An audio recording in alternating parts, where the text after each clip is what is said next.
Joining us is Ananya Bhattacharya, the director of Banglanatak Dot Com. Thank you so much, Ananya, for joining in today.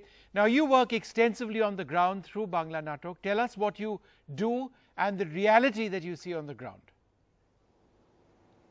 Thank you for inviting us to share this story, and I congratulate NDTV for taking this initiative to tell the story of the crafts to the world, crafts of India, because I think that's the most important thing we need to do today. Now, Banglanatak, our initiative Art for Life, believes that the traditional skills we have, the skills and knowledge we have, that's a tremendous cultural asset, and it is also an asset for development.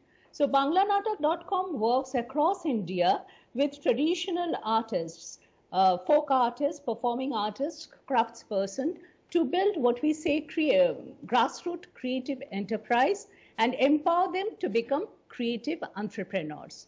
So our philosophy is that while the art is to survive, the artist must be directly linked to the market, and we also need to know about the community, the artist's village. So artist village is what we focus on.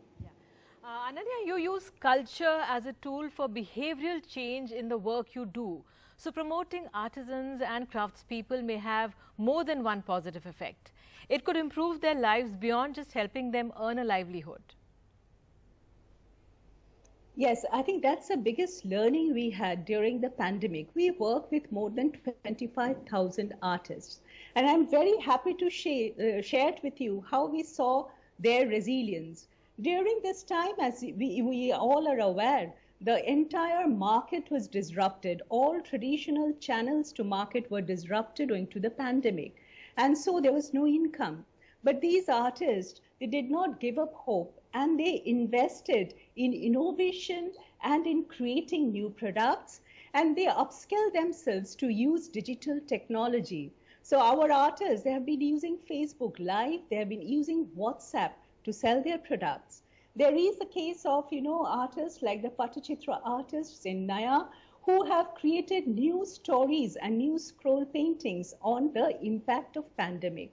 So these are the stories across India. We find the stories of this grassroots movement where they have collectivized and they're taking forward their crafts with tremendous resilience. Yes. I think the time has now come to bust the myths that our craft is cheap or craft is repetitive, or the whole concept of artisanal labor. We need to recognize that today we have young artists who are artists and not artisanal labor. Yes, and they Ananya are learning from their predecessors, and they're innovating. Right. Thank you for this wholesome development of these artisans.